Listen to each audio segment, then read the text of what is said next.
Always wear safety hard hat, boots, vest, gloves, and glasses. Pay attention to and follow all posted signs and warnings. Tell your supervisor right away if you see anything unsafe. Only trained workers should use heavy machines. Keep clear. Tidy up your work area to avoid accidents.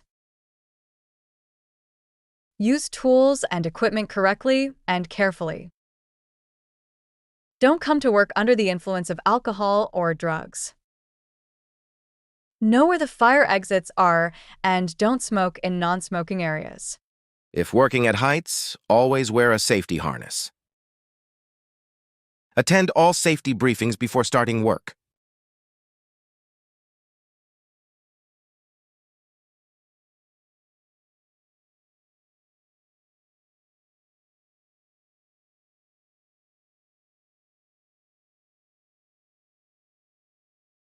Keep in touch with your team, especially when moving things or using equipment. Only allowed workers can enter the site,